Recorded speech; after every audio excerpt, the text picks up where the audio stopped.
पर भगवान ने कहा 2 दिन की बात है, परसों में आ जाऊंगा। गोपियों ने सोचा जिसमें हमारे प्रियतम खुशी है उस खुशी के लिए हम क्यों ना राजी हो जाए। जिसमें तू राजी है, जिसमें तू राजी उसी में मेरी रजा है। जो तेरे लिए, जो तुम्हारे लिए खुशी है उसमें हम राजी हैं। अगर परसों लौटे आएंगे तो गोपियों को लगा 2 दिन की बात है।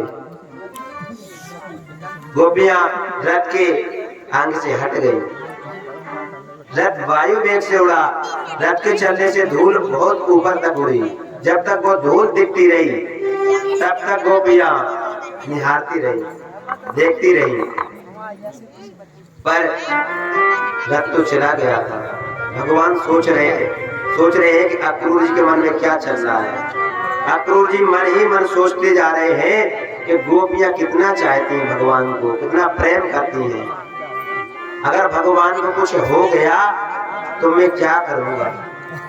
अगर कंस के यहाँ जा रहे हैं, कंस ने इनको मल्लों से लड़ाया, अगर कुछ हो गया मैं जीवन भर क्या करूंगा।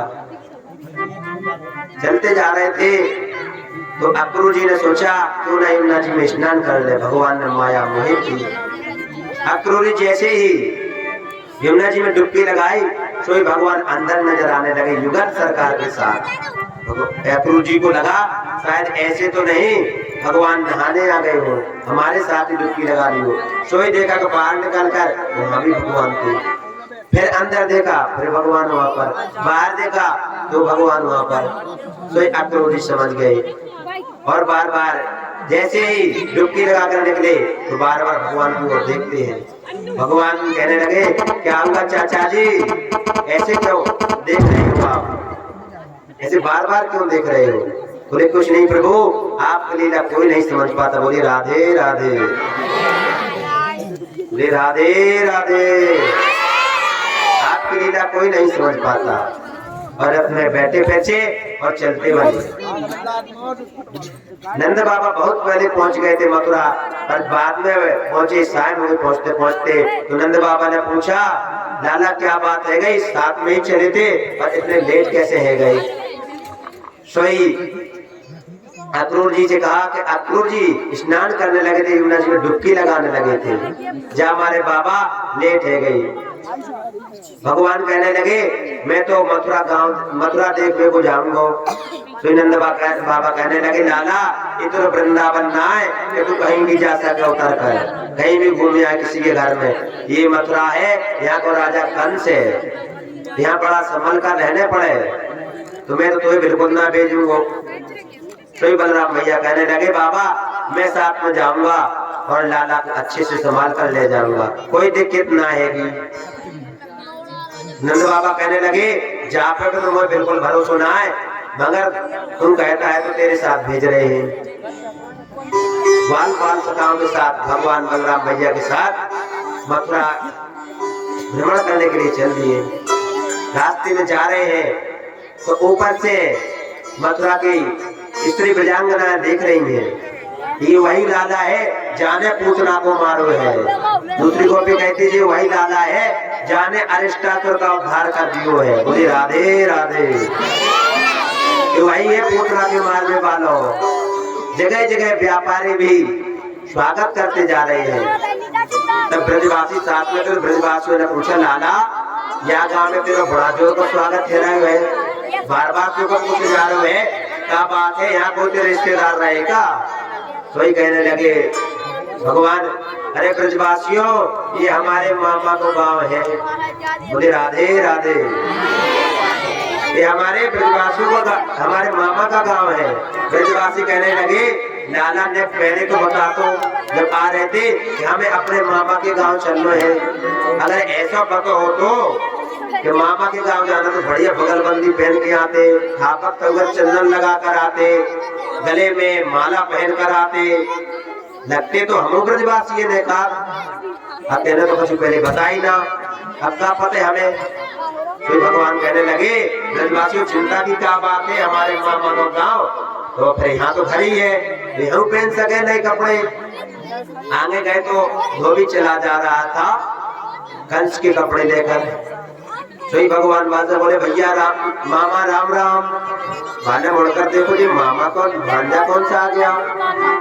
बोले मामा राम राम। सोई वो धोबी समझ गए, बोले वही है ना गोचारण करने वाला जिसको हमारे महाराज कंस राजा ने बुलाया है। बोले मामा तुमने ठीक पहचानो है। और बोलो मैं तेरा मामा कहाँ से लगूं। तो भगवान कहने लगे या गांव में हमारे मामा है जो वो राजा है जान आते, या गांव के आदमी सबो मामा है। बोले राधे राधे। या गांव के सबो मामा लगे। मामा हमारे तो एक ही बात है कि कपड़ा ले जा रहे हो तो हमारे ब्रजवासियों को 2-4 कपड़ा दे दो, यही पहन ले। इनकी बड़ी इच्छा हो रही है कि ये भी कपड़ा पहने, तो इनको 2-4 कपड़ा निकाल के दे दो। सोई मामा वो भी भड़क गया और कहने लगा गाय चराने वाले बन गोचर महाराजाओं के कपड़े पहनेंगे। सोई भगवान को बड़ा क्रोध आया। ब्रजवासियों ने कहा लाला जी क्या बोल रहा हूँ। तो भगवान पास में गए, एक जो चांटा लगाए तो गोविंदाय नमो नमः बोले वृंदावन बिहारी लाल की, और उसका उद्धार कर दिया। और जितने सारे कपड़े थे कंस के सभी ब्रजवासियों को दे दिए कि सब पहन लो। सभी ने कपड़े पहने। ब्रजवासी बेचारे 1.5 हड्डी के, कंस मोटोता जो आदमी, तो देखो कपड़ा ऐसे लगे जैसे हैंगर से टंगे हो। ब्रजवासी कह रहे लाला कपड़ा तो अच्छे है पर ऐसे लग रहे हैं हम झाड़ू लगाते जा रहे हो। बोले राधे राधे। ऐसे लग रहा है हम झाड़ू लगाते जा रहे हैं। तो नेक कपड़ा ठीक हो जाते तो बड़ा अच्छा रहता। तो भगवान ने सामने देखा दर्जी है, तो बोले चलो नेक वहीं पहुंचे सबों के कपड़े ठीक करा दे। दर्जी के पास जैसे गए तो भगवान के बड़े सादर प्रणाम और स्वागत किया। भगवान ने कहा भैया हमारे ब्रजवासियों के नेक कपड़ा बड़े बड़े हैं, इनके नेक ठीक ठाक से कर दो जिसे फिट लगे। दर्जी ने सभी कपड़ा ठीक कर दिए। भगवान ने कही भैया क्या चाहे तो कहा वरदान मांग ले। दर्जी ने सोचा धोबी को तो मिलो हमें तो देख लियो, तुरंत मिले नगद नारायण। या हमारे उसने सोचो हमें तो कुछ मांगने ना है। तो ये कहने लगा महाराज कोई इच्छा नहीं है, आपका जो मन करे सो ही दे दो।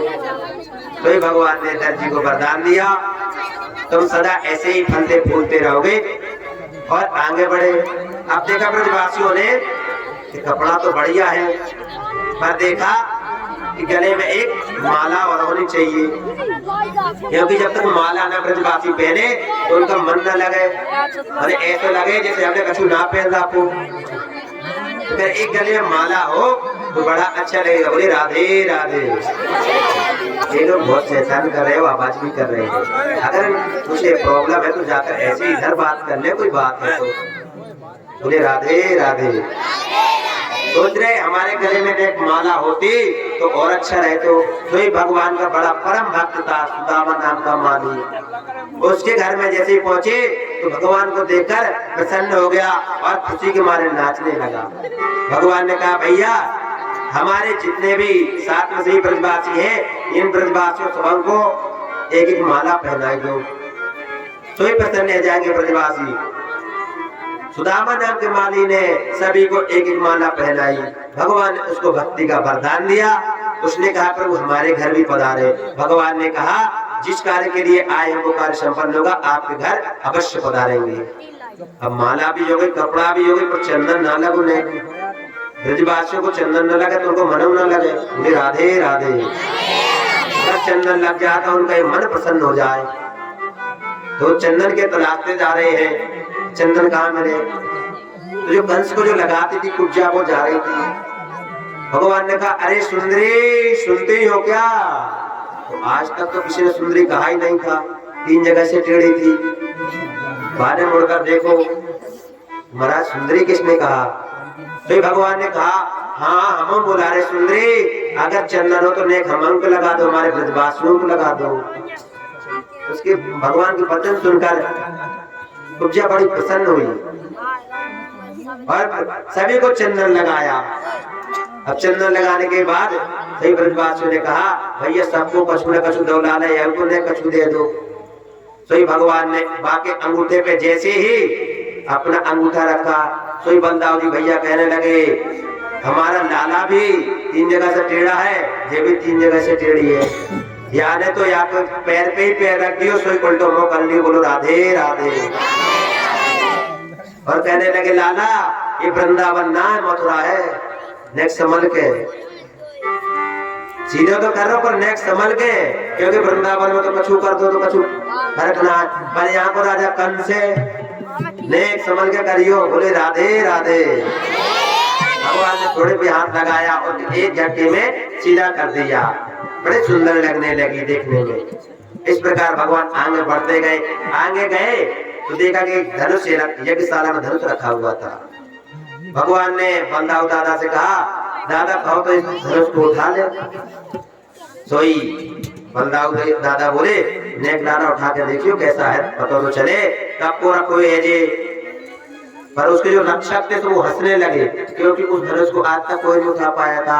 वो धनुष बल है परशुराम जी का दिया हुआ था, कोई ऐसा वैसा धनुष नहीं था, क्योंकि जब तक वो धनुष था तब तक कंस की गारंटी थी, उसके टूटते ही कोई गारंटी नहीं थी। बोलो राधे राधे।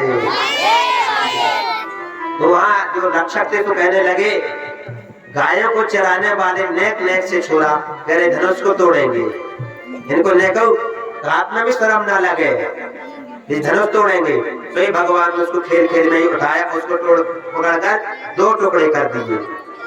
जैसे ही धनुष टूटा तो जो उसके रक्षक थे महाराज कंस के पास दौड़े दौड़े गए और समाचार दिया महाराज धनुष टूट गया है। अब तो कंस पागल सा हो गया, क्योंकि उसे पता था जो इस धनुष को तोड़ेगा फिर वो मुझे नहीं छोड़ेगा। इसी कंस में इस धनुष में ही मेरे प्राण है, जब तक धनुष सुरक्षित है तब तक मेरे प्राण सुरक्षित है। इसके मारे अब तो वो पगला गया और पागल जैसे ही कर्म करने लगे। वो रात को सोता है तो उसे भूत देखते हैं, दक्षिण दिशा की ओर उसे गधे पर बैठा कर ले जाया जाता है, काला काला दिखता है, अपनी छाया में छिद्र देखते हैं रात को सपने में। अगर इस प्रकार के सपने आते हैं तो ये मृत्यु के लक्षण होते हैं। अब तो कंस को रात को भी नींद नहीं आती है। सुबह हुआ, वैसे यज्ञशाला युद्धशाला में सभी लोग गए तो बाबा तो आगे चले गए। अब पीछे आए ब्रजवासी समेत बंदाऊ भैया कृष्णलाल जी चले जा रहे थे तो मेन गेट पे हाथी खड़ा कर रखा था कुबलिया पूरे, बड़ा 10,000 हाथियों को बल था महाराज उसमें, और उसको मदरा पिलाकर मदान कर रखा था। जैसे ही उसे देखा तो भगवान ने कहा महाभक्त हमको अंदर जाना है, इस हाथी को हटाइए, इसको बीच में से हटाइए, हमको अंदर जाना है। पर महाभक्त ने नहीं हटाया, बोले हम इसे नहीं हटाएंगे, और उसको छोड़ और दिया सामने। जैसे ही सामने आया तो भगवान ने एक मुक्का ऐसा मारा, एक ही मुक्का में उसका गोविंदाय नमो नमः बोलिए, गोविंद भगवान की। उसके दोनों हाथ दांत निकाल लिए, एक भगवान ने ले लिया, एक बंदाव जी को दे दिया। बोले इन दांतों की आगे बहुत जरूरत पड़ेगी, आगे अभी जाना है तो इन्हीं दांतों की आगे जाकर बहुत जरूरत पड़ेगी। जैसे ही युद्धशाला में गए तो देखा वहां पर तो चाणू और मुष्टक पहले से ही तैयार खड़े थे और कहने लगे आओ हमारे साथ युद्ध करो। तो भगवान कहने लगे चोरी ने कहा तो शर्म ना आए, पहाड़ जैसो शरीर राखो, नेक से लाला से करो, युद्ध करो। अरे युद्ध तब होता है जब दो बराबरी को हो, एक छोटा है एक बड़ा है, नेका शर्म ना लगी तो क्या हाथ में बोलने से पहले सोच तो ले तो कम से कम। तो चाणू कहने लगा हमने देखा है आपका बल, अभी अभी 10,000 हाथियों का जिसमें बल था उसे आपने अभी उसका उद्धार कर दिया है, हमें पता है आप में कितना बल है।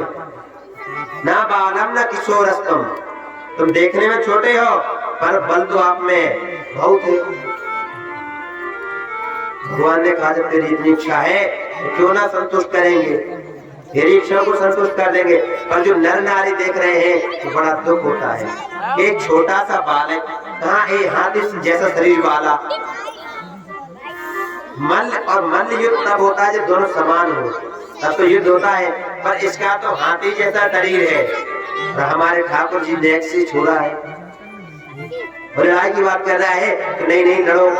पर ठाकुर जी ने कहा तेरी इच्छा है तो लड़ देते हैं। चाणूर ने कहा हमारे भाई मुस्तिक भी है, अगर बलराम जी आपकी इच्छा हो तो आप उससे लड़ सकते हो। तो दाऊ दादा बोले हम तो देखे ही रहे थे कहाँ कौन है, लेका हाथ करने की साफ करने की सोचे ही रहे थे। कहूँ ना हम में मिले दोनों, एक ने बालकृष्ण लाल जी से लड़ने लगे, दूसरा मुस्तिक बलदाऊ से लड़ने लगा। हाथ में हाथ मिलाकर पैर में पैर लड़ाकर युद्ध चालू हो गया। भगवान को मुस्तिक ने एक मुक्का मारा पर भगवान को कुछ असर नहीं हुआ। भगवान ने कहा कि भैया एक मुक्का तेरे मार दो, एक ही चांटा हमारे से ले। भगवान एक चांटा ऐसा मारा कि गोविंदाय नमो नमः, बोले गोविंद भगवान की जय। और बलदाऊ जी ने दूसरा एक मुक्का घुमाकर ऐसा मारा तो मुस्तिक का भी उद्धार हो गया, बोले बलदाऊ दादा सरकार की। और दोनों का भगवान ने उद्धार कर दिया। दौड़ते दौड़ते सल और कौशल नाम से दो देवता और आ गए। देखते ही देखते वो भी कहने लगे हमसे भी युद्ध करो। भगवान ने कहा तुम्हारी इच्छा है तो तुम्हारी इच्छा भी पूर्ण करेंगे। उन दोनों का भी उद्धार कर दिया। एक दौड़ता दौड़ता कूट नाम का दैत्य आ गया। वो कूट था बिल्कुल जैसा यथा नाम तथा गुण, नाम भी कूट था और कूटता हुआ ही चला रहा था। और भगवान से कहने लगा हमसे युद्ध करो। भगवान ने कहा तो शर्म करो, कछु तो बच जाए। हम सोचे ये तो युद्ध के लिए बड़े इच्छुक है। भगवान ने उसका एक ही मौके में गोविंदाय नमो नमः करे, बोले गोविंद भगवान की। इस प्रकार उसका भी उद्धार कर दिया। अरे मेरे बाके बिहारी सवरिया